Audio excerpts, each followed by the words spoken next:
It is a great pleasure to introduce our second panel of the symposium, Forging Alternative Constitutional Horizons. I'm just going to briefly introduce our speakers, who are all really wonderful scholars and intellectuals. On my far right, not politically, just spatially. Spatially, Sister Zohra. We have Zohra Ahmed, who is an associate professor at Boston University School of Law. She writes and teaches powerfully about the U.S. carceral state and U.S. militarism. Her work examines how law and political economy shape the distribution of state violence and studies the social movements that have risen up to challenge criminalization and militarization. Next up, we have Barrett Holmes Pitner, who is a philosopher, writer, educator, and journalist. He is the founder and philosopher-in-chief, which is a great job title, of the Sustainable Culture Lab. And his book, which I have taught and really, really enjoy, I found very powerful and provocative, is called The Crime Without a Name, Ethnocide and the Erasure of Culture in America, which was selected by NPR as one of their top books of 2021. He's been a contributing columnist for The Daily Beast, the BBC, The Guardian, The Daily Dot, The Huffington Post, and other publications, and currently teaches at George Washington University. He also is working with the American Bar Association on a new project around Reconstructionism, which I think we'll hear a bit more about today, or some arguments in that vein. Last, but certainly not least, is my friend David Pozen, who is the Charles Keller Beekman Professor of Law at Columbia Law School. He teaches and writes about constitutional law, information law, and nonprofit law, among other topics. He's written dozens and dozens of articles, essays, and books chapters, and has the recently released and exciting new book, The Constitution of the War on Drugs, from Oxford University Press. And with us, as always, is the author of The Constitutional Bind, Aziz Rana. So we're going to follow the same format as the last panel. For those of you who are just arriving, that will mean our panelists speak for 10 to 12 minutes, laying out their reaction to the book. And then we'll engage in a dialogue with Aziz before opening up to questions. And we'll try to move things along quickly and keep our responses short so that we can get as many questions from you all as possible. We want this to be a great exchange. So without further ado, Professor Ahmed, please start us off.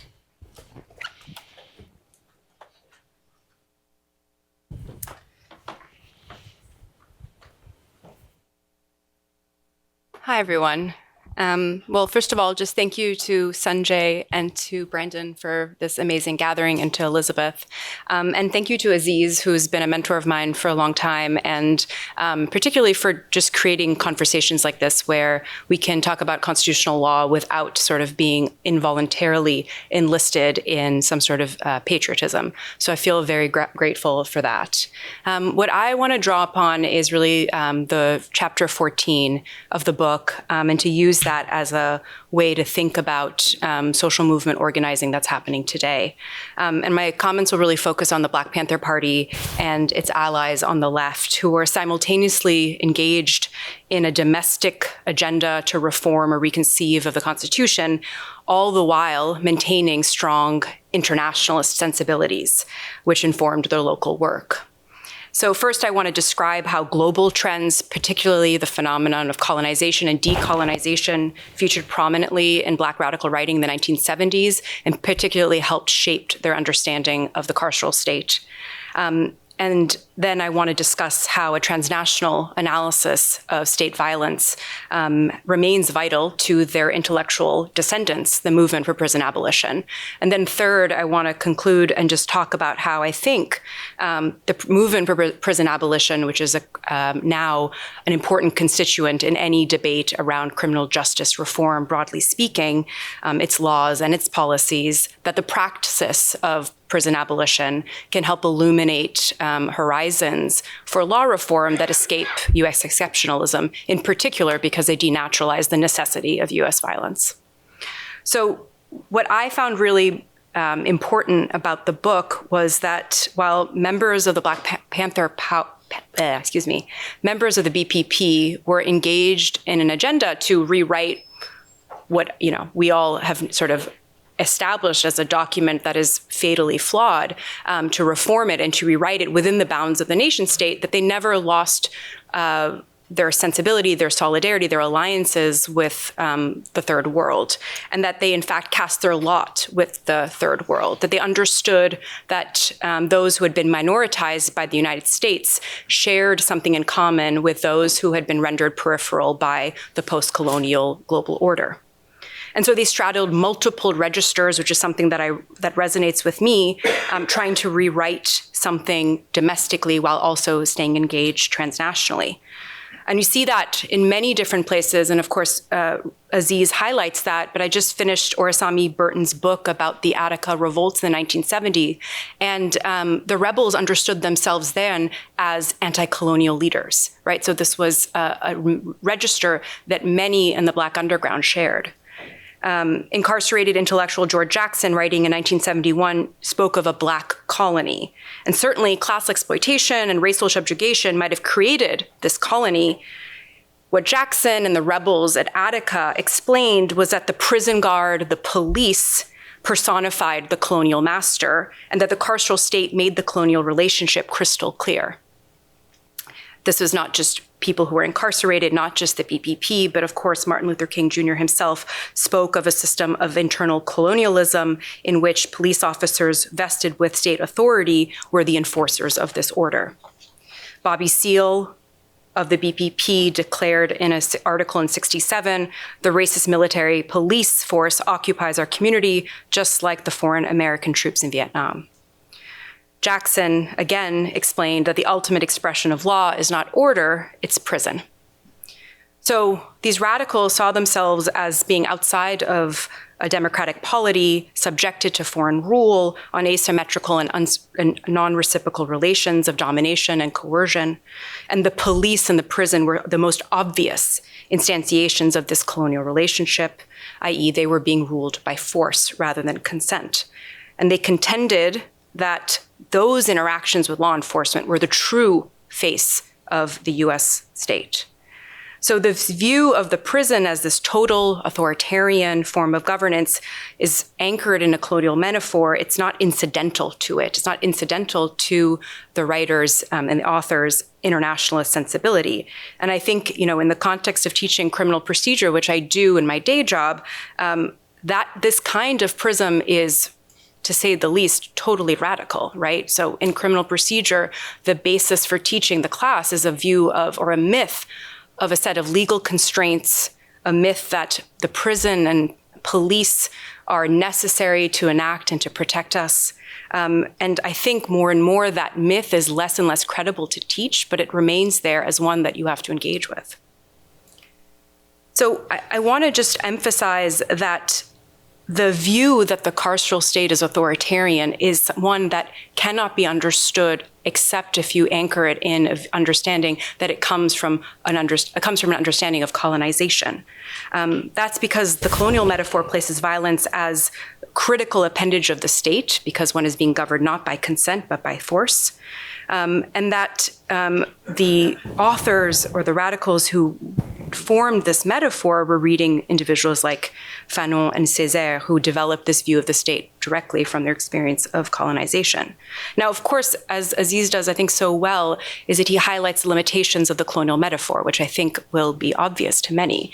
But I think one strand that we still need to contend with is that for the Black radicals who were writing in the 70s, it established that the carceral state was a true face of the US government, and that truth has come to be empirically confirmed in that one of the most frequent and defining interactions that Americans have with their government is with the carceral state, something that Vesla Weaver and Amy Lerner have come to establish, that the carceral state plays a socializing role in the lives of a substantial subset of Americans, and it's how they come to conceptualize the democratic state and their place within it. So when the carceral state is your default interaction with the state, the default then is coercion. Now, this critique has now become incorporated in the analysis of those who consider themselves prison abolitionists. And prison abolitionists, I think we can see in all debates, in all order of debates regarding the criminal justice system. You can see abolitionists making their imprint on debates about battles, budget battles, around jail constructions, about bail reform, about electing so-called progressive prosecutors. What you see is at any step when any progressive reform is enacted, if you go a little deeper, you can see, I think, productive internecine debates between the liberal flank and a abolitionist flank trying to figure out how to move forward. And so one of the key debates that frames this internecine conversation is whether to humanize prisons and jails or whether to make moves to eliminate them. And as these movements who identify as abolitionist, they, at the abstract level, understand the global forces at play that shape their work. So they understand that the after effects of globalization and deindustrialization have shrunk tax bases, that have created austerity, that then require states to engage in extractive confiscation through fines and fees by criminal courts. They understand that there is a tremendous amount of funds for military adventures, but not for FEMA or not for hospitals. But concretely as well, organizers have made evident the impact of war on criminal law enforcement. And they've understood that the infrastructure for war enables criminalization. And so we can see that in the analysis put forward by social movements who are challenging police academies, police cities, surveillance, that all of these developments, these proposals for new forms of police infrastructure are made possible by global militarized campaigns, and specifically the war on terror and the war on drugs. So I'll speak just briefly about a campaign that I came to learn when I lived in Georgia, and that 2L Micah Herskind, who is sitting in the room, has played a really critical role in making us aware about this, this ongoing struggle. So in Georgia, there is a very active and, dare I say, aggressive campaign to build a police training facility in the South River Forest, which is a fragile ecosystem that preserves a tremendous amount of both trees and also rare bird species. And after the 2020 uprising, the city of Atlanta proposed a new training facility in order to address some of the concerns about police militarization. Now, some might call this reform, others might call it counterinsurgency. As a result of this proposal to build this police training facility, environmental activists, abolitionists, anarchists, local government champions have opposed it, because it lacks popular support, because it will destroy a fragile ecosystem, and because it will increase police militarization. And they have called the facility Cop City, and their movement Stop Cop City. And what we can see is that throughout this battle, the imprint of the war on terror throughout it. So, for example, as was recently revealed by the Brennan Center for Justice, the Atlanta Police Department has its own Department of Homeland Security to mimic the National Department of Homeland Security, which of course was created after 9/11. And that local Department of Homeland Security housed within the Atlanta Police Department has done something very similar to what the NYPD did after 9/11, which is to map extensively all the movements of left-wing and liberal organizations from pro-choice groups to anarchist groups engaging in mutual aid. One of the organizers in the Stop Cop City movement's central contention is that Cop City will further militarization and will lead to more people dying in the streets, which is precisely why people took the streets in 2020. Now, one of the concerns is that Georgia is one of the states that has been the most, has received one of the most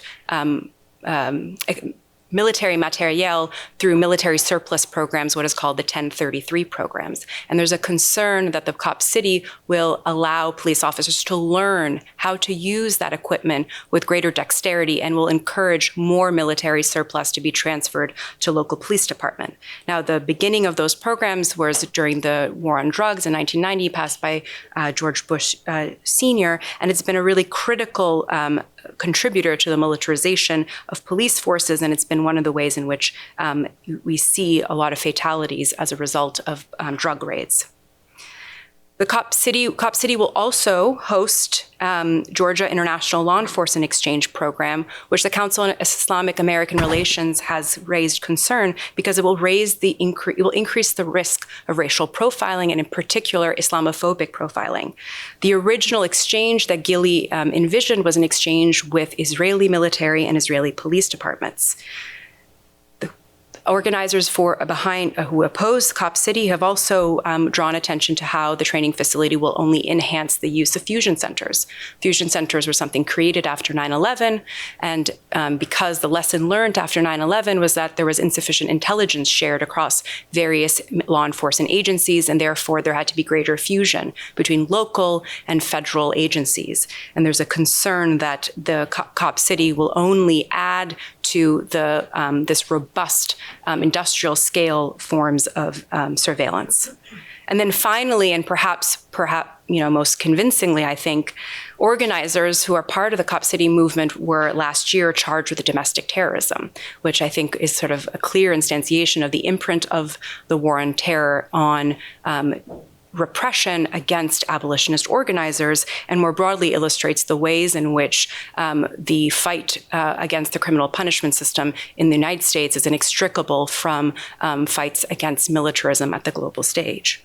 So, for example, just to explain a little bit about the domestic terrorism charge, it sounds domestic terrorism, but I think it also, if you go a little deeper, you see the ways in which the term terrorism is a shape-shifting term to address and encompass all manner of misconduct.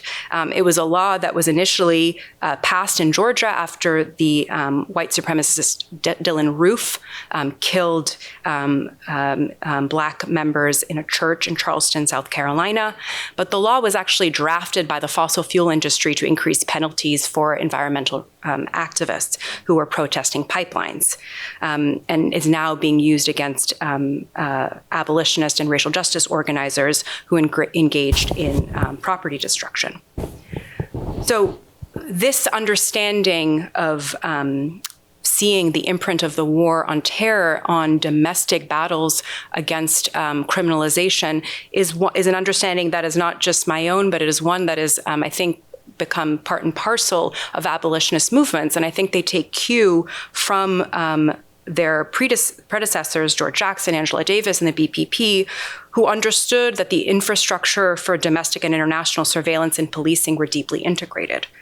And so I think with that understanding, what we can hope for, and what we draw on their predecessors, is for more coalitions between anti-war and anti-prison organizers who see the vitality and the importance of addressing transnational dimensions of state violence in an integrated way. And we can see the way in which they're linking together conversations around executive authority with the Eighth Amendment, with the Fourth Amendment. And that's, I think, one of the templates that they offer us to escape from, I think, otherwise myopic and constrained conversations of law reform. Thank you.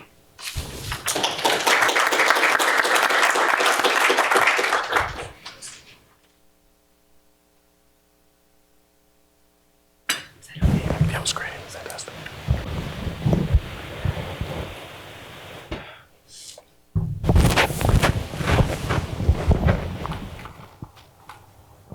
Okay, thank you for having me. My name is Barrett Holmes Pitner, and when I sat down to write my notes for this and the critique I would have about Aziz's really concise, small little book,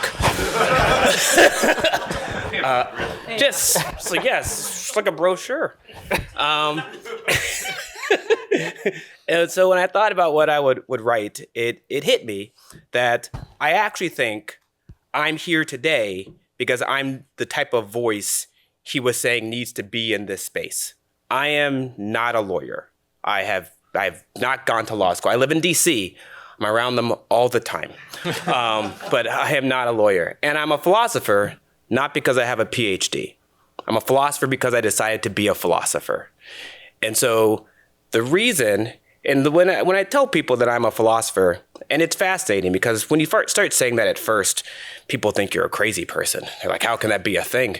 And so you have to start thinking about how did this philosophical journey happen so that this phrase has legitimacy, where Harvard will be like, oh, we'll have this philosopher show up and he's a philosopher because he just said he is. And it hit me is when I was in college, I studied abroad in France. And so what I'm going to describe now is basically like the journey as to why I'm here and how these ideas, I think, connect to what Ron has been talking about in his book. When I was in college, I went to France, and I went and saw this play by Eugene Ionesco called La Cantatrice. It means the bald soprano. The play is basically about Ionesco as a French child going to England and just not understanding anything about what was going on in that country. There's a consistent joke throughout the play about this person named Bobby Watson, where he didn't understand that they didn't have like masculine and feminine names. And so the joke is that these two British people, Mr. and Mrs. Smith, are talking about their friend, and they don't know that they're talking about two different people, and that one of them is a man and one of them is a woman. And the French think this is hilarious.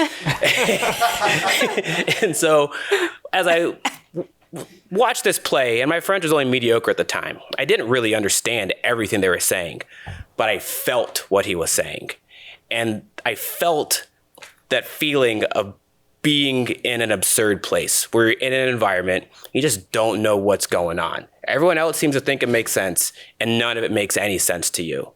And that's how I felt the entirety of my life in the United States. I've only lived here. My dad's from Alabama, my mom's from South Carolina, and there's never been a moment where I was like, this tracks. This makes sense. I'm going to go this direction. And then at some point, 10, 15 years down the line, I'll go, oh, this doesn't make any sense. Now, as a kid, I just thought this was just a very, very bizarre place. And this play, in a language I hardly spoke, made more sense than what I heard every day in the United States. And that core question is what made me eventually become a philosopher. Where like I had to make sense of the world in which I lived, because I didn't want to live a life where everything that came out of my mouth sounded absurd to everybody else too. Like it needed to make sense. Like I was functioning, I was making good grades, I had friends, and all this stuff was fine, but I just thought it didn't make any sense. A year ago, I was talking to a friend of mine who went to a neighboring high school, and she asked me about this, and she was very perplexed that I didn't think anything made any sense, and she wanted me to give an example. And I was like, I remember in elementary school, I'd have like this white teacher, and I grew up in the South. So I grew up in Atlanta, Georgia, or the suburbs, Marietta. And she'd want to give me advice. And I just thought that didn't make any sense. I was like, how is this white lady from the South capable of giving advice to a black person? Like, what track record do they have in this place of giving me good advice, giving anybody that looks like me good advice? Just didn't make any sense. I was like, I'll listen to her, but I'm not going to trust that she knows what she's talking about because there's no reference point or no track record that shows that she does. And that's just how I thought about it since elementary school. And so I say this in that when it came to a career and a profession, what I wanted to do, journalism made sense. That was something to ask questions, learn stuff, figure things out, get a proficiency in writing things in a way that made sense to other people, where you have to make sense to people at scale. Where like, hopefully this can be a profession where I can learn how to understand the world better and articulate it to people at a scale that makes sense. And that was, before I fully realized it, like a philosophical endeavor. And if you look historically, like a lot of the big philosophers that we think about in the past kind of started out as journalists. You know, they wanted to go ask all these questions. And so I became a journalist. I went to Northwestern, became a journalist, went to DC, did regular journalism. And then at some point, someone said that they thought I had good ideas, which blew my mind because I had absurd ideas up until that point. But this journalism, I guess, made me able to articulate it in a way that made enough sense to people that now these bad ideas became good ideas. And so I then became an opinion writer. And then at a certain point, you start writing your opinion enough. Those opinions are more than 1,000 words. Those have to be a book. And so then I wrote a book, and it came out in 2021, and Brandon read it. He likes it. I'm here.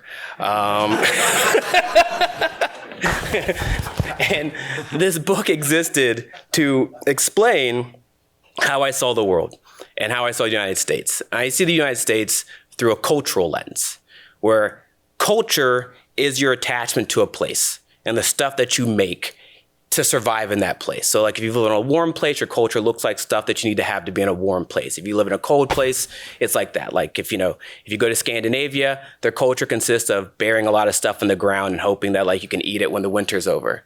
If you go to Italy and you try that, that's a disaster. Neither one's good or bad. But the United States is fascinating because a lot of our culture is based around the transatlantic slave trade and the removal of indigenous communities. I looked at the transatlantic slave trade as the destruction of African culture with the desire to keep African people.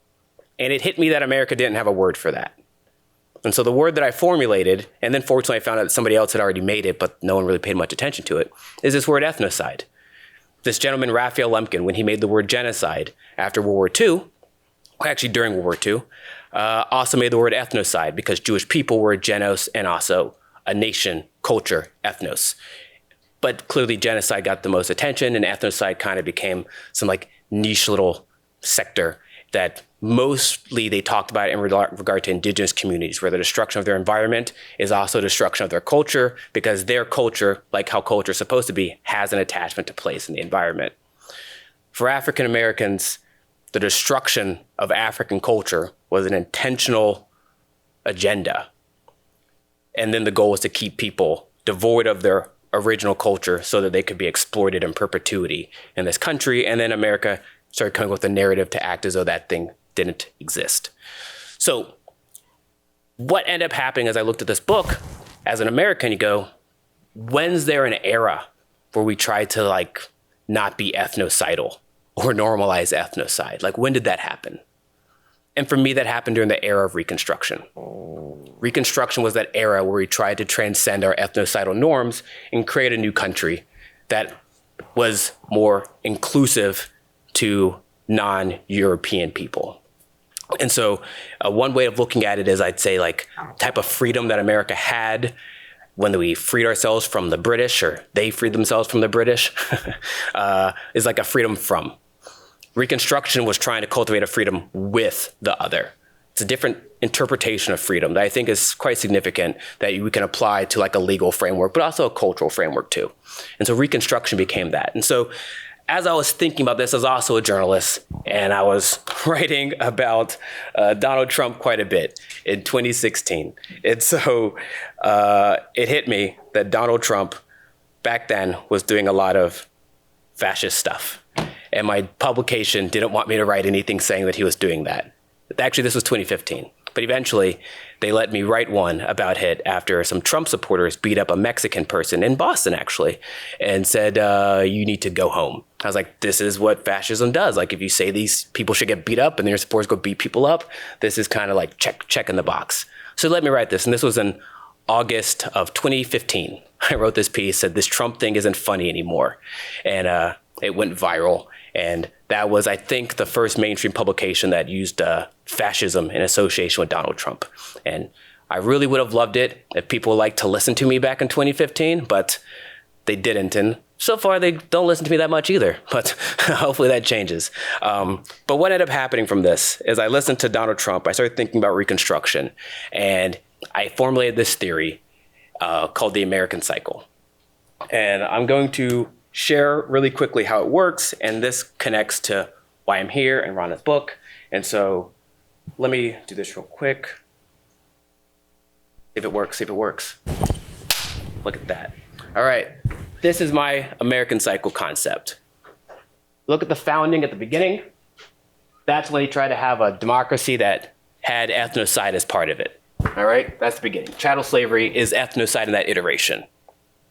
Then it's immediately followed by an abolitionist movement because you're trying to abolish ethnocide. You're trying to abolish this normalization of cultural destruction for financial gain.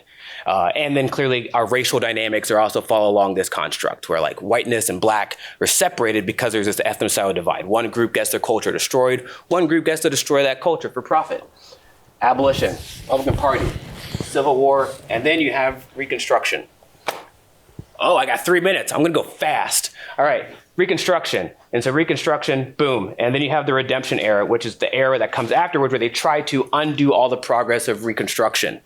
And the goal is to get back to another founding era. That new founding era is Jim Crow. Jim Crow is another iteration of ethnocide, but now we have chattel slave, not slave. We have segregation. We have sharecropping. We have all these infrastructures. We have all these poll taxes, things like that make it so that a group of people are exploited, their culture is destroyed, and we're divided, live like an apartheid state, essentially. Second abolitionist movement is a civil rights movement trying to abolish Jim Crow. The inspiration for a lot of that, civil rights era, voting rights. You can't do any of that stuff without Reconstruction. The goal is to get back to Reconstruction. This is where we're at. We're in this era right here, 2018 to the present, where I think our society feels Reconstruction, but we don't have any language or intellectual framework or avid discussions to make sure that we can do it at scale. So if you look at Obama's presidency, you can critique it all you want, but the amount of times that they said this was the first time something like this has happened since Reconstruction was immense. Voting, participation, everything, immense. This is without an awareness that this is what we're doing. This is just like, it's like vibes. It's like we're just feeling it. It's the spirit. And then Trump, the redemption era, the fascinating thing is the Redeemers, and during Reconstruction, their goal was to get back to before Reconstruction. They wanted to redeem the South, make it to how it was before the Civil War. That's just MAGA at a regional discourse. That's MAGA at a Southern discourse. MAGA is a national discourse. And so right now, I feel as our society, we're at a tipping point where we can either try to continue Reconstruction, which frankly, anybody from the left, that's actually like the bedrock of what matters to our ideals. That's made the multicultural America that we care about. Reconstruction did it. Or the Redeemers, MAGA, will prevail and they'll try to start the cycle anew. And there'll be another era that will be like a second Jim Crow, a third founding that's more divided, apartheid, normalized.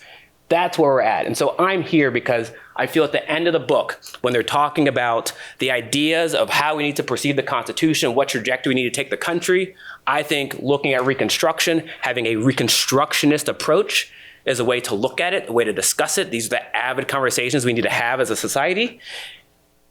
And that's why I'm here. And I think that's my time. I went fast. All right. Thanks, guys.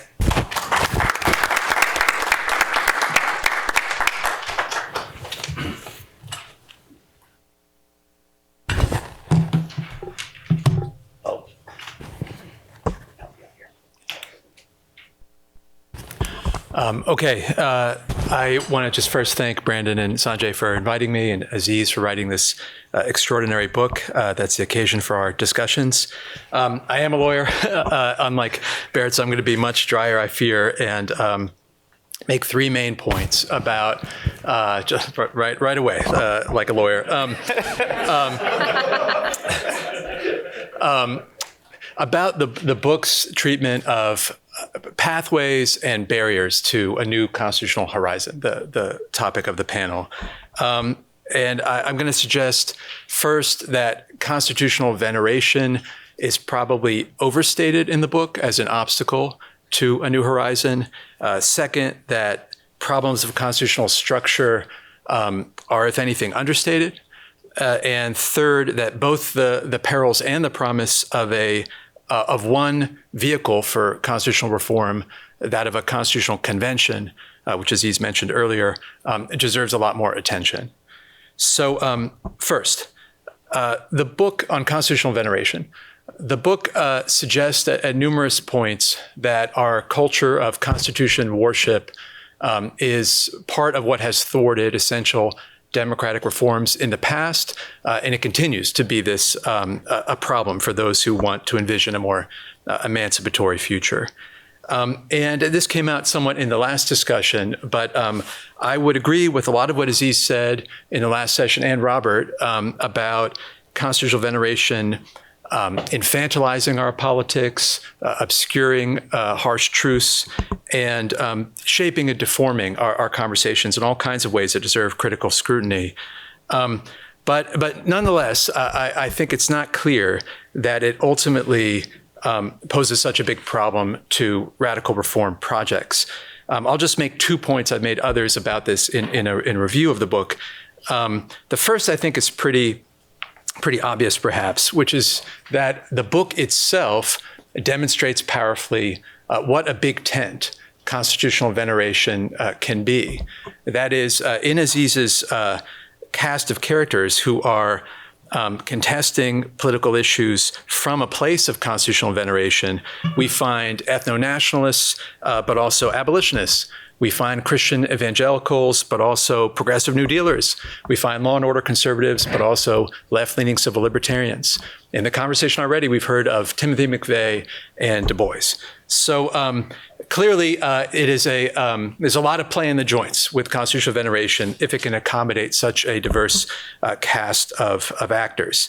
And I don't think it's clear from the historical record that constitutional veneration as such has significantly hampered efforts at radical reform, at least if cleaved from its creedal variant, which may be the better way to formulate Aziz's target.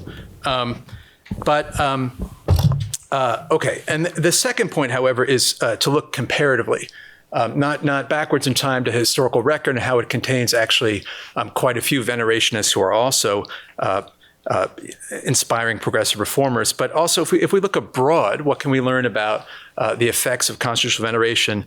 Well, I look abroad and see plenty of countries that do not have anything like the American culture of constitution worship, and nonetheless have parallel problems of exploitation, domination, colonialism, and so forth, which to me suggests that the deep cause here may not be something about culture or ideology, but something deeper. At one point, one striking passage in the book to me, Aziz admiringly observes that what defines French political identity, and I quote, has little to do with the Fifth Republic's 1958 Constitution, end quote.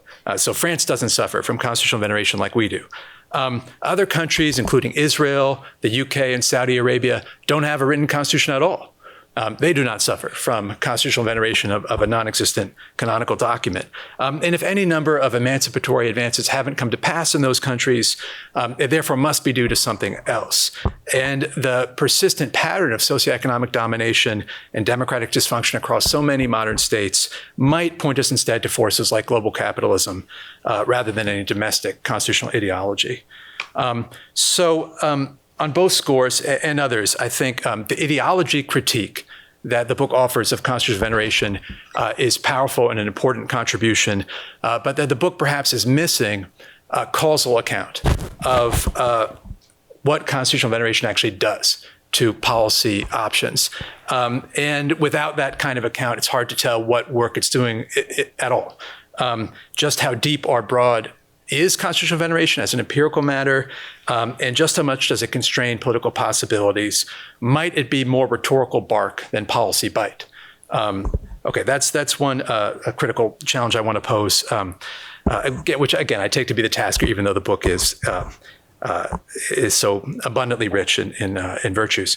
Okay, second point I want to make is if constitutional veneration may not be the key thing to worry about in blocking a new constitutional horizon, what is?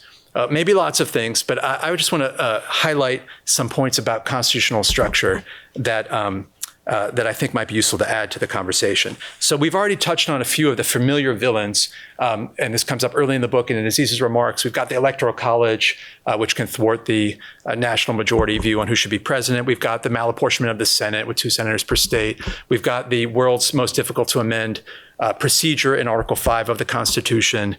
And I agree with all of that. But I just want to note perhaps less noticed feature or set of features of our structural constitutional political order that I think are also part of the problem and that make piecemeal reform very difficult to achieve. And that is that we have, as compared to any other advanced industrialized democracy, more veto points in our federal lawmaking process, bar none. Any comparative political scientist would tell you this, I think. Within each chamber of Congress, we've got a welter of committee rules and procedures, including, of course, the filibuster in the Senate, that make it very difficult to move legislation forward. So we've got internal veto points within each chamber. Across chambers, of course, we have bicameralism, or the requirement that 2 houses agree on an identical text with neither being able to veto the other. Then, of course, we have the presidential veto if the bill makes it out of Congress. And then we have strong form judicial review at the back end with the ability of the court to strike down legislation as well. There are some carve-outs which are themselves revealing to the internal veto points in the Senate and in the House. The Senate filibuster does not apply to trade agreements and budget legislation, including tax legislation. It's almost like, strikes me like a neoliberal fantasy of constitutional design that tax cuts and trade agreements could fly through on a simple majoritarian threshold, but everything else takes a supermajority. These abundant veto points asymmetrically harm progressives, or if we're talking in terms of political party, Democrats. Because any way you cut the data, the modern Democratic Party and progressives in general want to do more non-tax legislation and regulation than conservatives or the Republican Party. You can look at that in terms of bills introduced in either chamber. You could look at it in terms of presidential policy proposals tendered, hearings held. Progressives want a government to do stuff, and conservatives generally want it to do less. And the fact that we have all these veto points makes transformative legislation, where we might think would be an obvious place to direct our political attention, if not to the Constitution for all of its flaws, very hard to achieve. It gets worse, though, because if you layer on top of that veto point-laden structure the polarization that we have now, almost any structural reform you can think of is going to have a clear partisan valence, and therefore going to be opposed by the party that's going to lose out. So what do I mean by that? We have now a kind of trifecta of polarization, not only ideological, where the two parties are further apart in terms of their policy preferences than ever before, but also geographic, and where people have sorted and where they live, and demographic, in which groups in the population tend to align with which party. The combination of ideological, geographic, and demographic polarization mapped onto a two-party oligopoly means that pick your structural constitutional arrangement and you can say which side it favors, predictably. So the Electoral College, under our current partisan geography, favors Republicans. Same with the 2 senators per state rule. Chevron deference, to take an institution the court just gutted, predictably favored liberals and Democrats because they want to do more administrative action, especially under conditions of legislative, it being so hard to move legislation. DC statehood, was obviously going to skew Democratic, at least in the foreseeable future. Most voting rights reforms would do the same.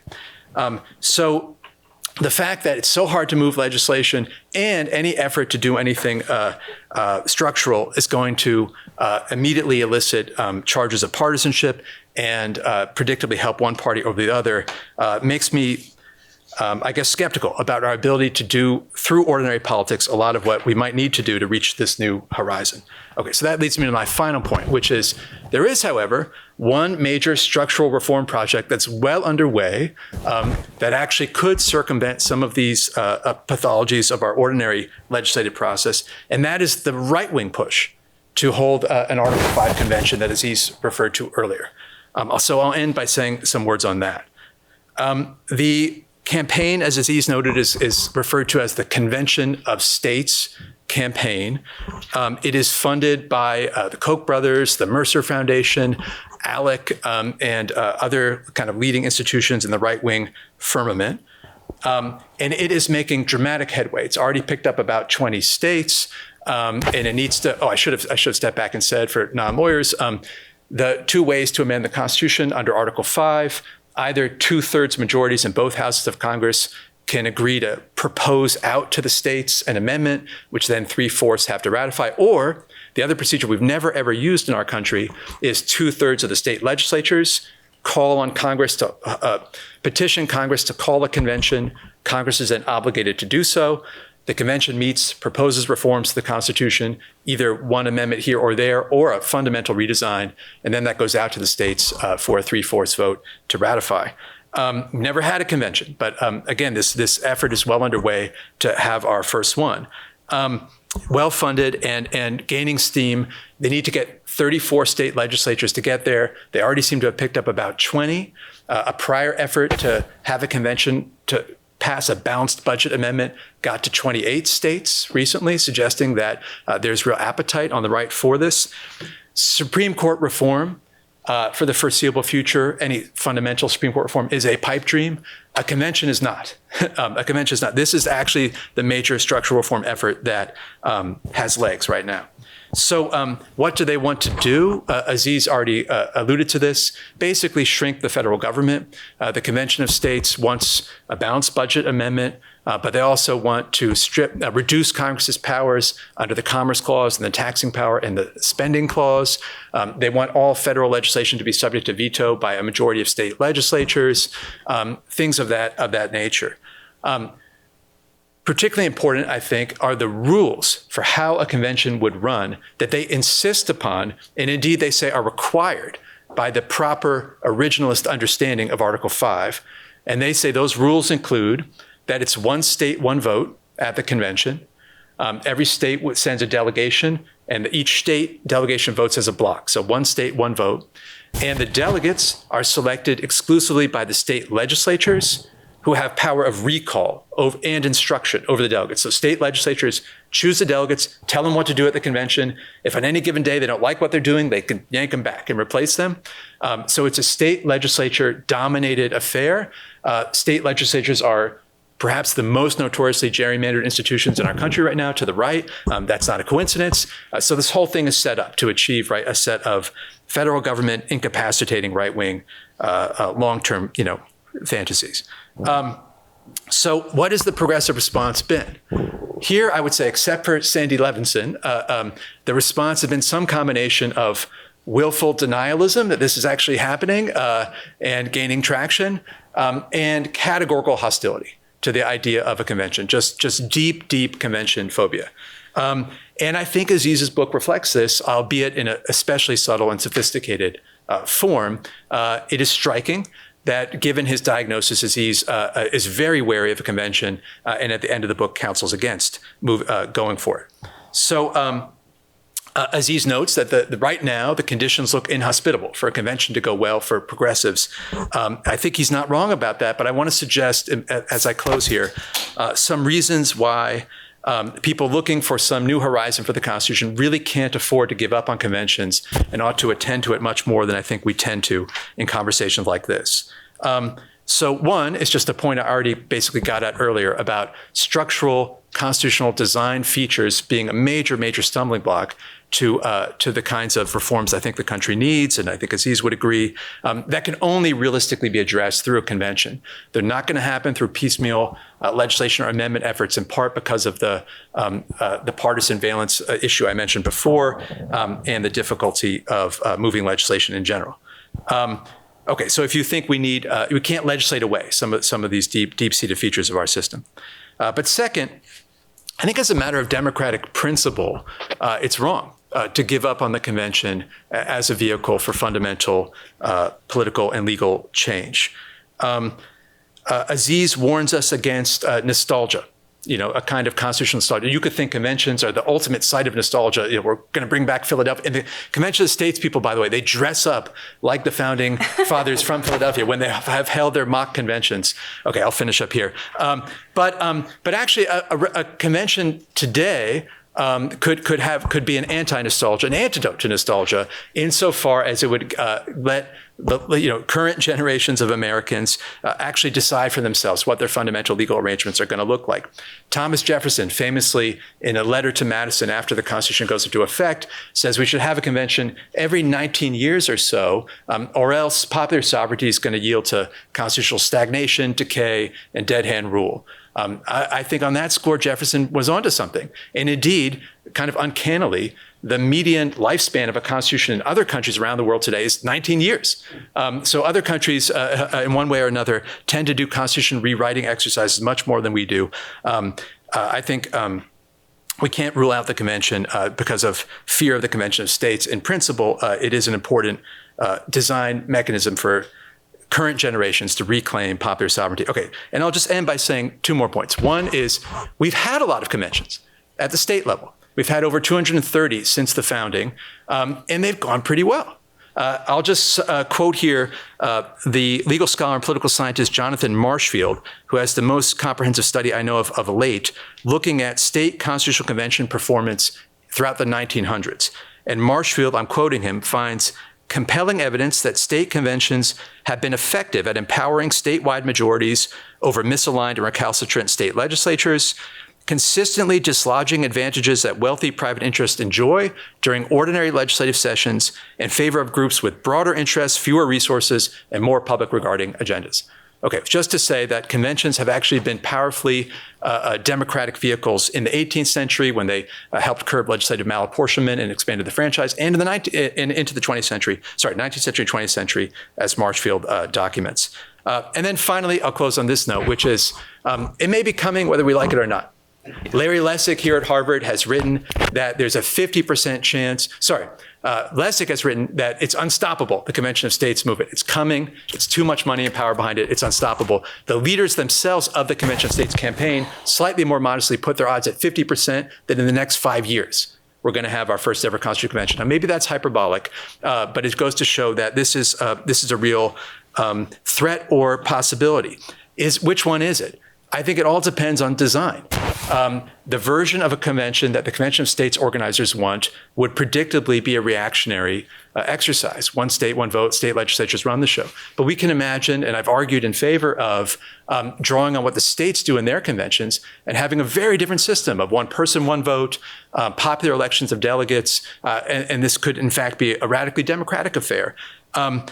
The one thing that is guaranteed to lead to reactionary results is lack of engagement by people like us in this room around convention design questions and mobilization questions. It becomes a self-fulfilling prophecy to say that convention is terrible and going to lead to reactionary results if we don't engage, because then the rules of the road will be set by the Convention of States. So I want to end with a suggestion, the question to Aziz, which we talked about a bunch. Where do conventions fit into your story? And is this not, even if right now conditions look inhospitable, a vehicle that we could organize ourselves in the direction of channeling to pursue the kinds of reforms we both want? Okay, thank you. All right.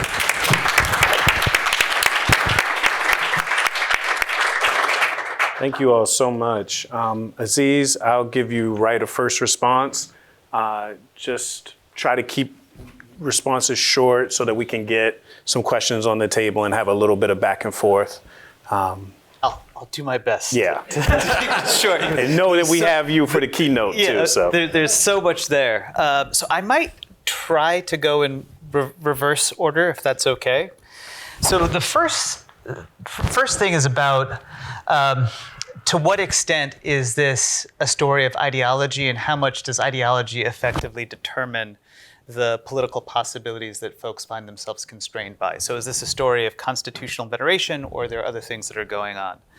I should say, my primary interest in the book wasn't necessarily even in the US Constitution per se. What I was interested in was a broader form of politics that we can think of as like liberal nationalism. And so this is why like France is not some great alternative. The reason why I referenced France was to note that there is a common story that the US shares with a whole range of countries in the first half of the 20th century that were former European empires, namely, France, England, Germany, the US. They all move from some version of ethno-nationalist identity, like ethno-states in some form connected to empire, to some account of liberal nationalism tied to the conditions of what today we'd associate with neoliberal market capitalism. And in this way, like the US is just like all of these other states. Yet in the US, one of the things that I think is really distinctive is that the ideological justification for a whole range of institutional practices. This is why I'm less interested in veneration of a constitution per se, since there's so much flexibility and more that official story becomes closely wedded to the Constitution. And so that was the kind of form that I wanted to explore. Personally, I'm a type of materialist. So in the book's analysis, but also in thinking about the relationship between the first book and the second book, the big thing to me is the closing of the frontier And not the fact that settlerism disappears as an institutional reality, but like the settler project effectively ends. And it produces all of these pressures in the context of intense economic crisis at the end of the 19th, early 20th century to find new markets, to engage in various forms of expansion. These are material conditions in the society. That leads the US to move on to the global stage. Over time, those material conditions end up being justified through a story about how the Constitution connects to the Declaration of Independence, to an ideology, a set of ideas. And the argument that I'm basically making is not that the material stuff doesn't matter, it's that that set of ideas end up having its own independent causal force. It might be the product of material conditions, but it ends up coming back and having all of these implications for how political struggle gets narrated. And this connects to the second point about constitutional structure. Absolutely. The main bind of the title, constitutional bind, is in a way a point about structure that you've highlighted, which is if you're at this point just a reader of the New York Times, there are all of these very clear technical fixes to the problems of our political system. You don't have to read, unfortunately, 800 pages of my book to find those. The issue, in a way, is that every single one of them is made impossible by the constitutional structure. And so that's one of the central binds of the present, which means that the solution isn't technical, it's not legal, it's political. And here is another place where I think ideology plays a role.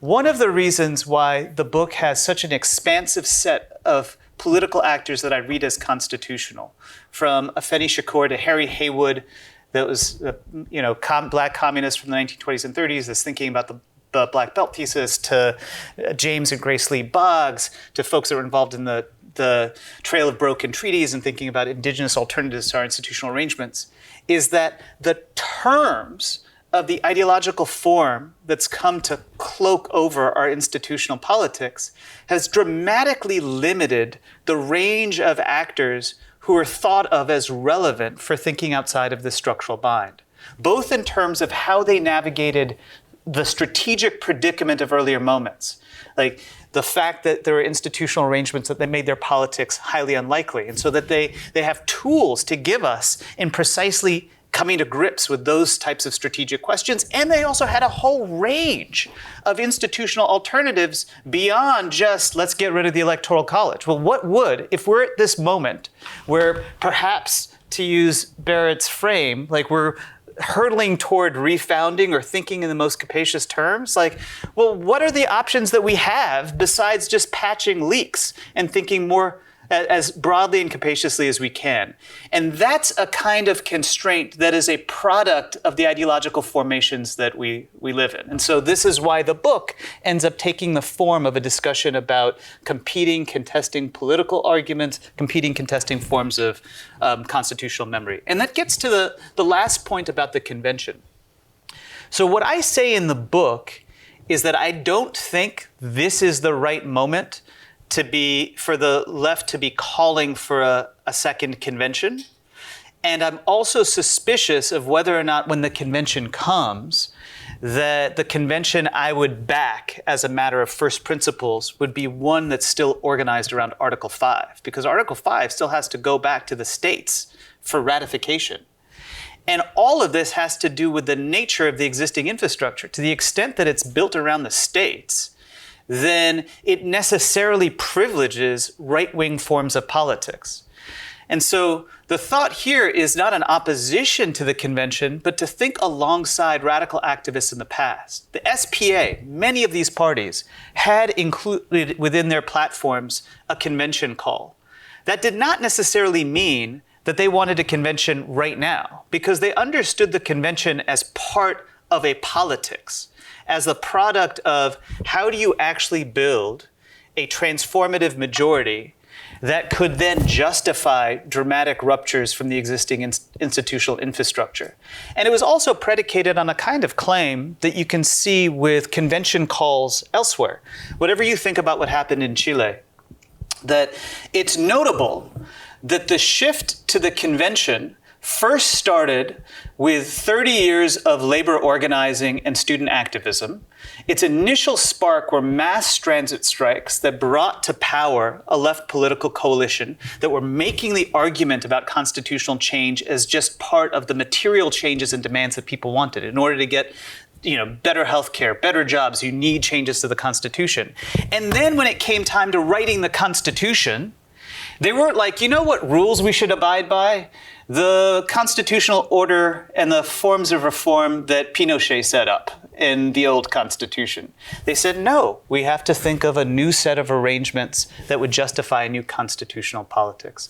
And similarly, the worry I have right now is that it's telling that it's the Convention of States that's making the push, and that the arrangement of political forces are not such that if Larry Lessig, like you said, well, let's have a convention at this moment, that there's any real political probability that the types of transformative change I'd want to see on the table would be the ones that would win the day. And so that means to think about like having a left response to all the questions that David poses. So how would you actually organize the convention? Would you even abide by Article 5? But then also figuring out, well, what would be the political conditions, thinking alongside these movements of the past, whereby you could actually have what effectively is a kind of revolutionary political body that would precede and so engage in convention politics. So my own position, in a way, is not opposition or hostility to a convention because like I'm afraid of taking the leap. But it's like, well, let's actually think really seriously in the present about the conditions that would actually generate those types of rupture and so be able to legitimate it. And that's a political problem and not a legal or technical one. And so more quickly on the last two points. In thinking with Barrett, that it was sort of telling for me that I think of myself first and foremost as a comparativist. And it just happens to be that the US is my case study. And so I ended up doing this work on the American Political Project in part because I had a very similar experience of being in this country and not seeing any of the accounts that make sense of it as consistent with my own experience of the place. So I have a multiracial background. I'm Black, Arab, and Indian. My dad is Kenyan. And just spending time in Kenya, frankly, I think of myself above all as really a person of the third world. Not even as an epithet. Most people I interact with would have described the US as an empire. It's just like it's a fact. You might still want to win that green card lottery, come to the US. You might have agreements, disagreements with US foreign policy. But it's just as a factual matter, it's an empire. And yet living in the US, not only is that historically not been the frame, the scholarly disciplines that are supposed to make sense of the country. So I was in a political science department doing political theory in the 2000s. I found myself in a law school, treated a conceptual frame as if it was just an epithet, like it had no analytical purchase in making sense of our institutions. And so what I wanted to do was to take a kind of intuitive common sense that actually has this rich scholarly foundation, oftentimes outside of the US, and then apply it in a sustained and rigorous way for making sense of American history. It does mean that I'm curious, like I'm not sure whether or not I have a disagreement or maybe it's just an addendum to the cycle that you articulated, which is, I do think that racial formation in the 19th century is different than racial formation in the 20th century, which then ends up implicating the kind of contemporary politics. In other words, the cycle that you told for the 19th century, one of the things that it doesn't necessarily intersect with is what did it mean that the settler project effectively was completed? That settlerism is a way of constructing racial insiders while also at the same time engaging with the expropriation of indigenous land and the coercion of enslaved labor. So creating categories of colonial rule that both provided freedom for some while at the same time projecting various forms of power. That was central to racial formation during that first cycle. And yet, because of the shift in the material conditions of American life, there's a fundamentally different framing of national identity and racial identity that ends up emerging over the course of the 20th century. It's why by the time you get to now our second completion, the country can feel both like it's post-racial, so organized around principles of formal equality in which the civil rights project is so central to key elements of national identity, and yet at the same time it can feel like we're living during a new Jim Crow marked by mass incarceration, but also the persistence of long-standing and structural forms of hierarchy. And it's the way in which national identity and formal law has changed without necessarily disrupting all of the infrastructure of the earlier kind of settler period. And that's a dynamic that I wanted to explore and that I think requires having effectively a global and comparative analysis of the US in order to make sense of both the cyclical dimensions, but the ways in which we might find ourselves on a different cycle. Yeah. And then this gets as a last point to Zohra, which is, I think in many ways, and maybe this is a way for me to think critically about my own kind of the political voices that I wanted to raise in this story, that we're finding ourselves stuck with both the strengths and the weaknesses of that last moment of internationalist politics in the US, the 60s and the 70s. So groups like the Panthers, and not unlike the movement for Black Lives, the folks involved in Cop City talking about abolition, that they were recovering and claiming an internationalist and anti-imperial critique of the US, saying that even if they weren't using the term settler colonial, they're essentially developing a settler colonial analysis of the country and arguing that freedom would require decolonization.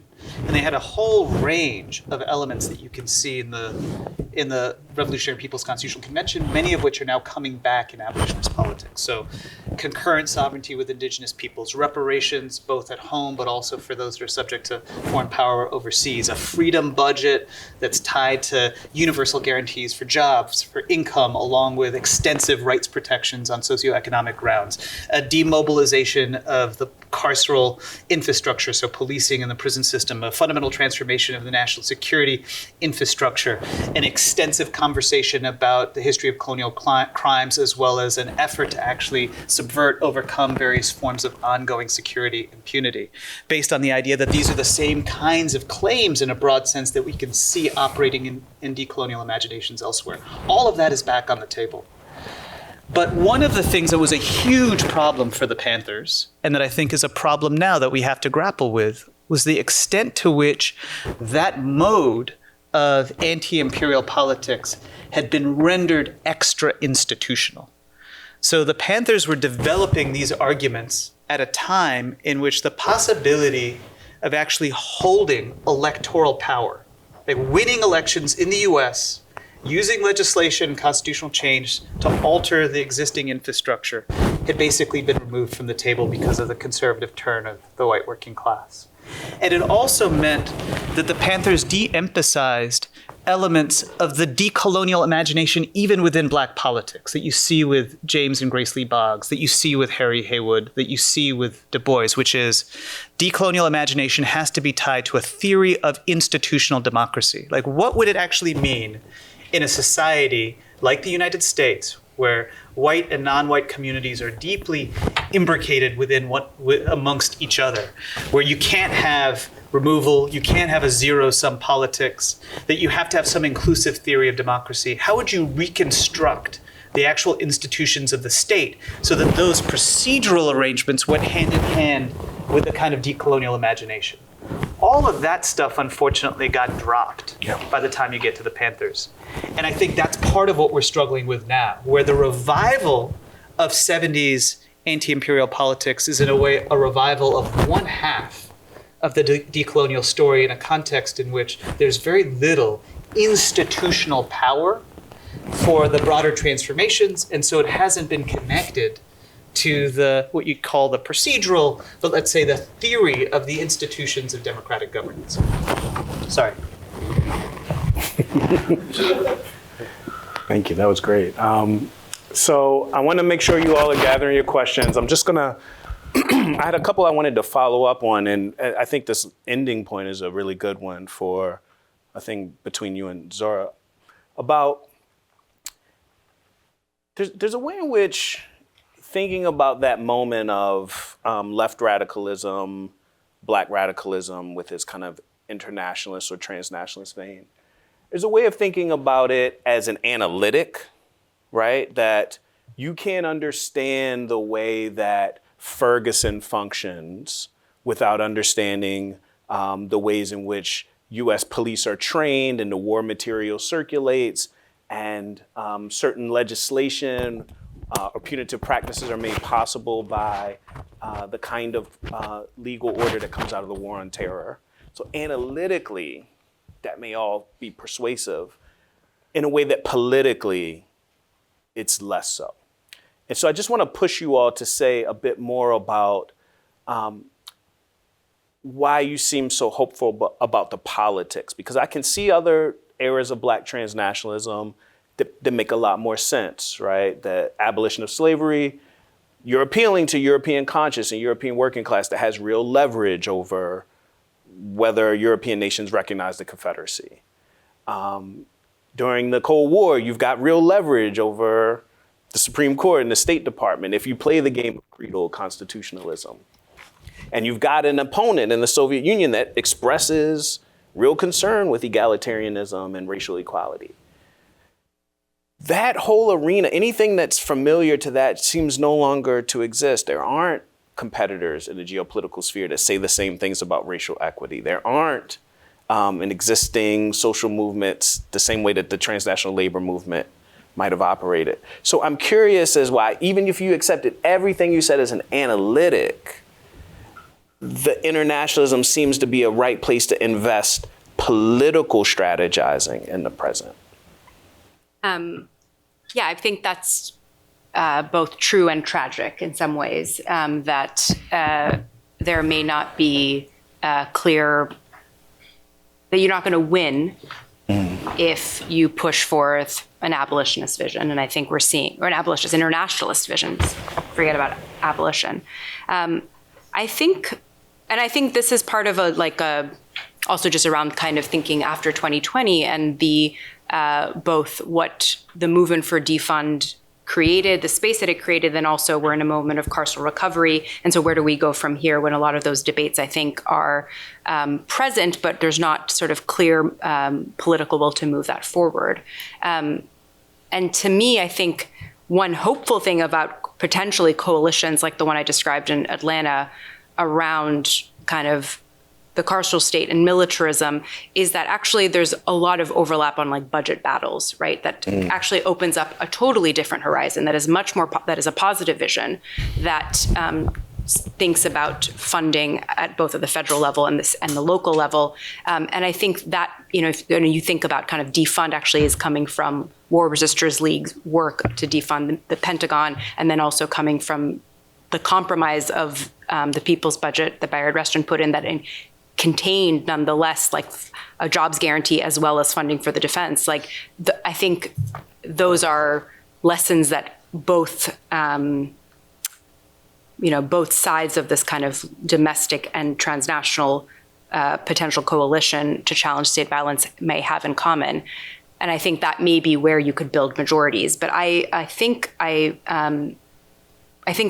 don't disagree with you that politically that is a challenge, but I think we're also seeing the evolution of movements that are no longer just prioritizing pure, or not putting only forward negative visions, but actually putting forward positive visions. So if I think of the battle in Seattle over budgets as an example of trying to build will through liberal and left coalitions. It's really powerful. Go ahead, Aziz. Yeah, and this might be a way to then connect to the question that Sanjay raised about what are the social constituencies on the ground, the kind of the class formation that exists to sort of make real the type of politics we're talking about. So the first thing I'd say, and I've said this in other contexts, and I write this at the end of the book, is that I think it's important to just be clear-eyed about what it means to effectively be calling for a politics of anti-imperialism from the heart of global empire, which is, that is always, as a both material fact and an ideological fact, something that swims upstream.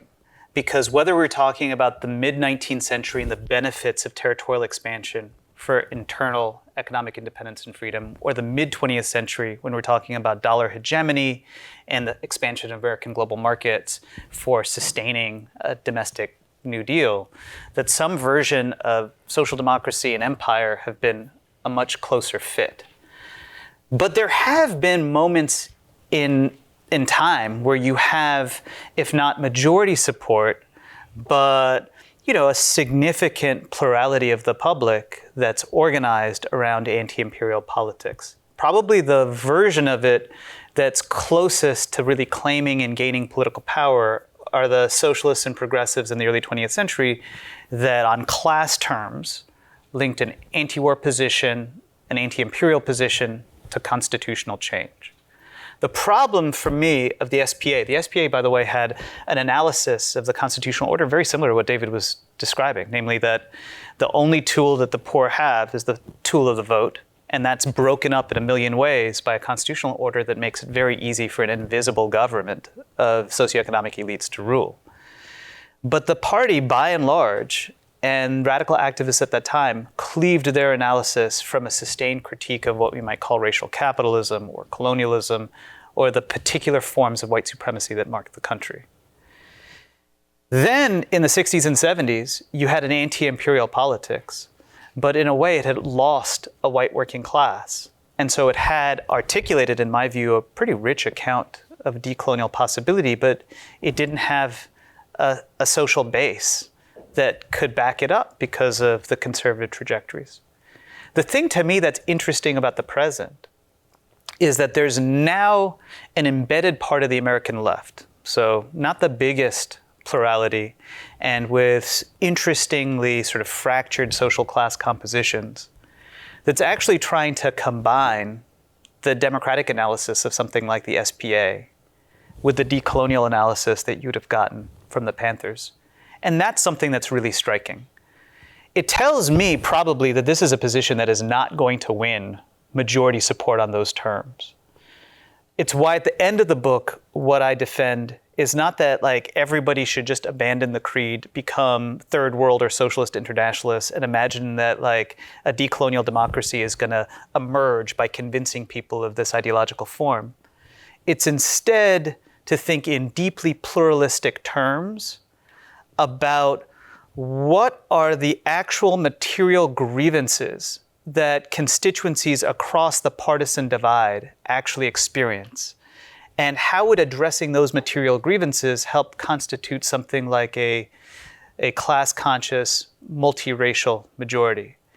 And it might be the case that those constituencies, some embrace a version of decolonial democracy on their own terms, some are creedal constitutionalists, some embrace other forms of national identity. But it seems to me that the only way to think about majority building is through a theory of pluralism that starts from responding to people's actual material conditions and then building solidarity from the bottom up. So just want to raise this one last question to Barrett. So, when Aziz is talking about this kind of hard-boring democratic coalition making, there's a way in which the Reconstruction analogy is wildly different from that. I'll say, I'm struck by the resurgence of Reconstruction talk all across the public sphere, especially in the academy. A lot of it's driven by the rediscovery of Du Bois's Black Reconstruction in America. But I find when I hear people talk about Reconstruction, they leave out the military rule part of it. And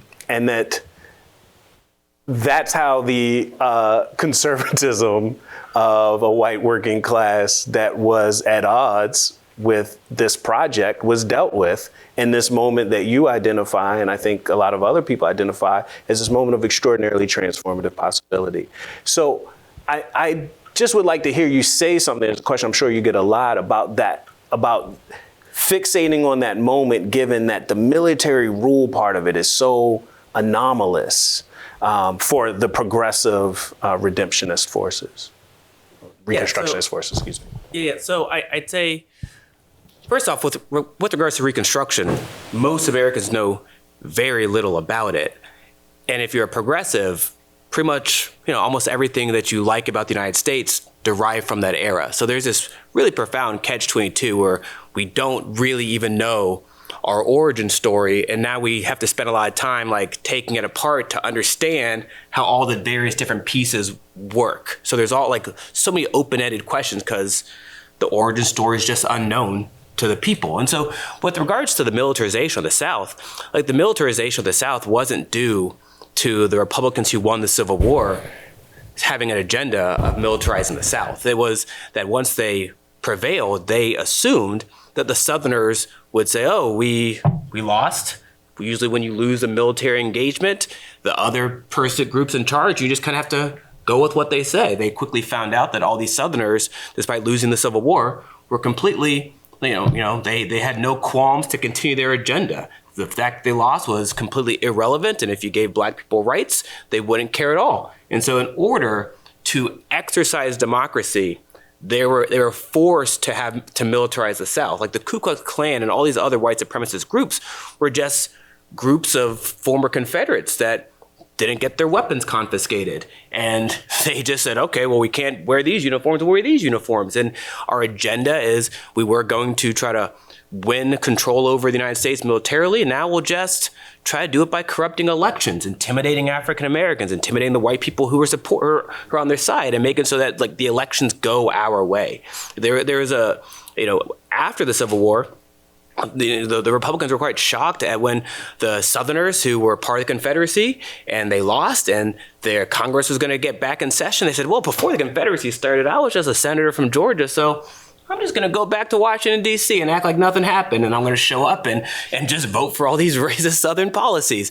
They gobsmacked that this happened, and that was one of the reasons why they refused to seat all of these former Confederate congressmen, the senators, the House. They wouldn't seat them.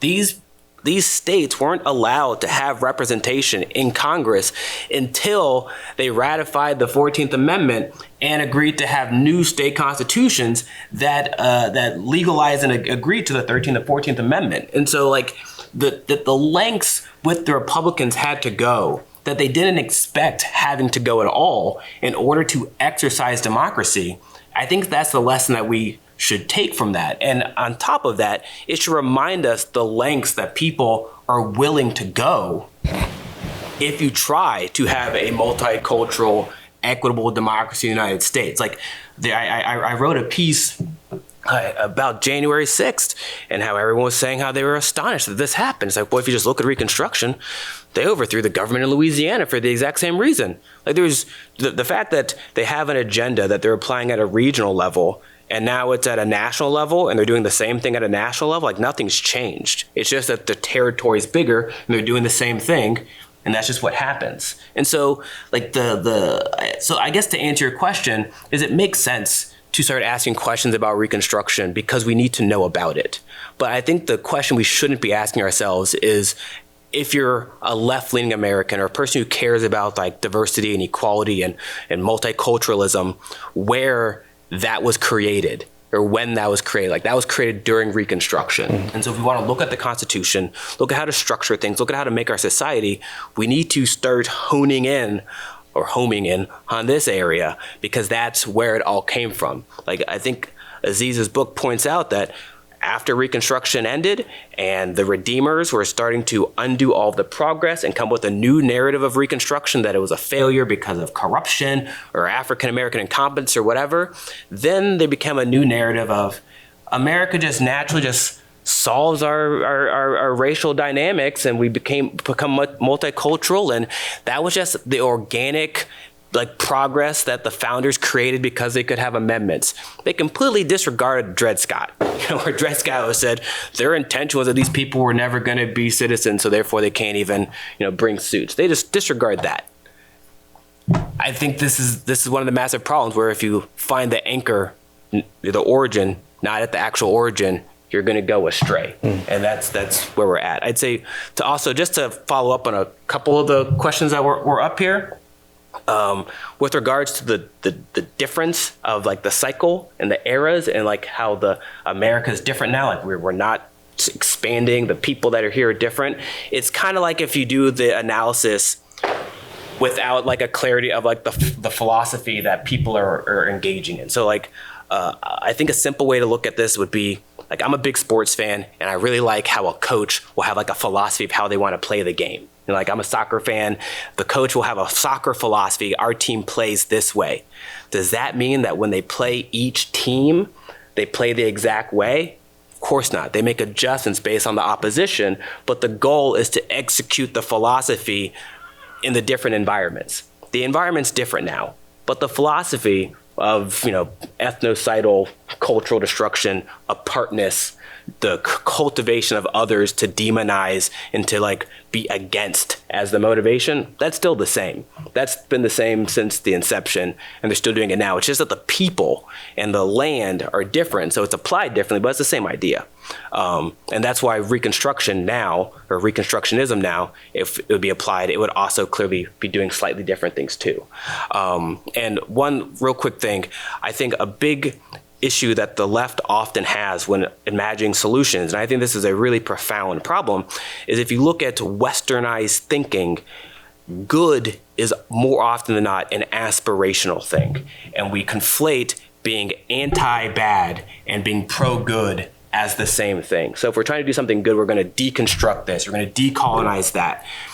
But what you have to really spend time is creating a philosophy where you're proactively doing the good thing, not pursuing the good thing or hoping that the goodness is inherently there so that when you get rid of the bad thing, the good just shows up.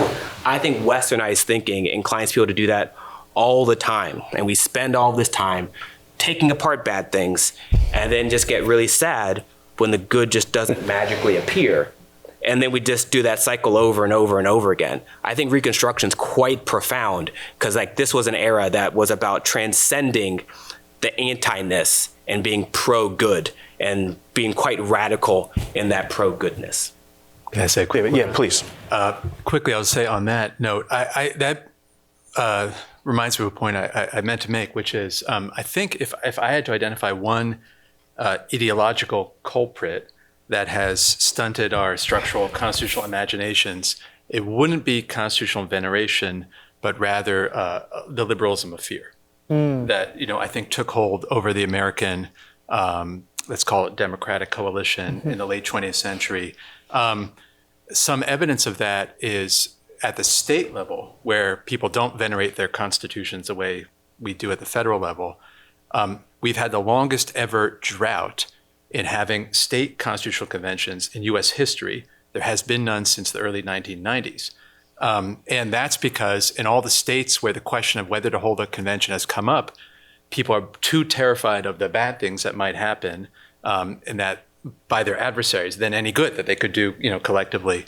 So I think we're in this bind that we've been talking about all day, where it may be quite rational in the short term to adopt a liberalism of fear, especially under conditions of Trumpism.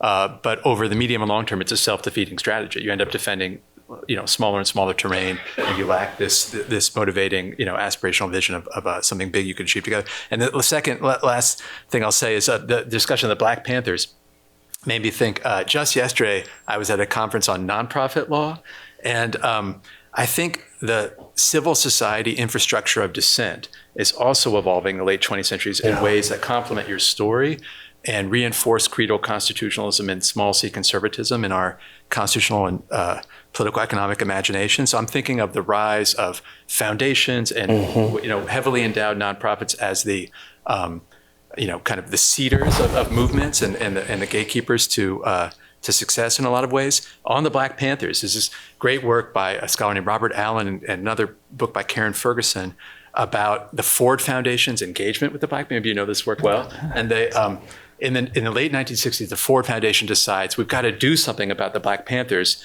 They're making some good points, but they're scary and radical. And we need to co-opt the Black Panthers by kind of hiving off those who will work with us and like leaving the more radical ones on the side. And the way we're going to do that is they approach the Black Panthers and say, we will fund you generously, all kinds of pilot programs, you name it. We just would like you to drop the Black Power slogan in favor of, wait for it, Black capitalism. If you, and we'll fund anything if you just accept Black capitalism. So, okay, there's de-radicalization is also being reinforced. You're right. Okay, outside of the political and constitutional structures by civil society at this point. It's a fantastic book, Robert Allen, Black Awakening in Capitalist America. I want to make sure we get some questions on the table. I know we're running late on time, but maybe we just take. Okay, we can take a couple of questions. So please identify yourself when you ask a question, and please always remember that questions end in a question mark. Okay, let's take them together. Hi, I'm Alex Gorovich from Brown University. Aziz, I wanted to ask you to clarify why you sort of were retreating from David's thought that it's in the face of this this convention of the states, that this is actually an opportunity for the left to show that it's really the Democratic Party, because this is sort of fake Democratic. And then you said, well, I'm not, because it hasn't proceeded by all this left-wing organizing. But how is that not just a sort of left-wing version of politics of fear, which is, oh, well, I don't want to appeal to the people because I'm not sure they're going to choose right. And it's only when I'm sure they're going to make the right choice that I'm willing to appeal to them. Because doesn't that then end up letting the right look like it's the only one that's really democratic? Because they at least want to call a convention, even though it's kind of fake and corrupt and goes through the states.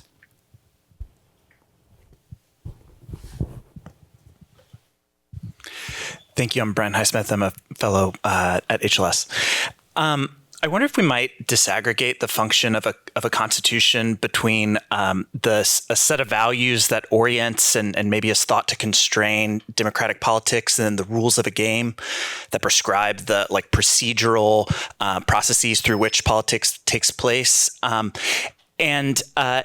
If we do that, the reason I think that's important, I'd be interested in your thought about whether that's possible, is because I wonder if it's possible to venerate constitutional values or sort of like higher principles while rejecting the structure through which those politics are channeled. And I note this because some of the heroes in your story do this and sort of identify juristocracy as an obstacle to vindicating the values of the constitutional values as they describe it. But you could also imagine that maybe the risk of veneration of constitutional values can't be separated from upholding the structure, that it's too hard to disaggregate those. Thank you. And maybe let's do one more really quick one. Chris Hobson. Thank you all so much. Chris, one of Brandon's PhD students. I'm just curious about maybe we can think of a sort of alternative history where presidents that have been most venerated on both the left and the right have been known for disregarding constitutional norms and doing precisely the opposite of constitutional veneration. Lincoln and FDR, maybe most prominently on the left. On the right, Andrew Jackson or something, Reagan. So I'm wondering sort of how that might fit into your story and whether we're seeing a resurgence of that with unitary executive theory, for example. All right. Yeah, so maybe first starting with the last question, which is a way of talking a little bit about Reconstruction, that something that I say toward the end of the book and that I try to weave in various parts is that if we think, this is not really original to me, this is Corey Robin too, which is if we think of all of the high tides of democratic transformation in the US, they actually come with significant amounts of norm breaking and norm erosion. And that you can't really tell the story of Reconstruction without both noting the dramatic divergence from the actual process of how amendment is supposed to be ratified and the reality of both systematic military defeat and military control and rule. And to me, I think, and this is why Lincoln and in a way FDR too, they're venerated for the democratic politics they helped instantiate, even though the conditions by which they produced or participated in the production of that democratic politics was profound norm rejection. And in a way, it's why I'm interested in, if change takes this form, what are the conditions under which a majority can actually legitimate its own norm breaking as an ethical project on behalf of democracy, even if it's not abiding by the norms and forms of the existing process? And that's like the political question, I think, of the moment. The other example I think is really telling, which is Reagan. Reagan is maybe we'll have a chance with Asita to talk about originalism. Reagan's a full-on originalist, full-on Cold War constitutional believer, talks about the Constitution of the bicentennial as fulfilling the principles of the Declaration, the whole thing. But the Reagan administration, is also the purveyor of precisely the forms of Cold War violence that is the very opposite of what you understand to be constitutional norms. And the high tide of constitutional veneration is going hand in hand with the high tide of the imperial presidency. And so that's a kind of sustained norm erosion of the actual underlying principles of the rule of law that are interestingly being justified through the constitutional order. And so to me, there are these two different versions of norm erosion. And frankly, like Trump and the people around Trump are doing the same thing, where they're actually enemies of the Constitution as a rule of law system, but claiming to be originalists. Mm-hmm. And so this is two versions of norm erosion. There's a version of norm erosion that is essential for democratic transformation, that's tied to having a democratically, sort of like a majority that can authorize its own changes. And then there's a version of norm erosion that undermines the principles of the rule of law, but that in the US is oftentimes justified through constitutional practice. And it connects to the question about, what am I talking about with constitutionalism? So I should say, I am personally, maybe this is why I should be at a law school, I am personally a little C constitutionalist. So I'm not rejecting constitutionalism as such. This is not an anti-constitutional book. This is not a book that says law is meaningless, only politics, no law. I'm critical of the big C constitution of the US federal constitution and the extent to which in the American 20th century that big C constitution has become coterminous with any brand of constitutionalism, such that all of the varieties of socialist and radical constitutional thinking, including the centrality of that thinking to civil liberties agendas, has essentially been written out of the story.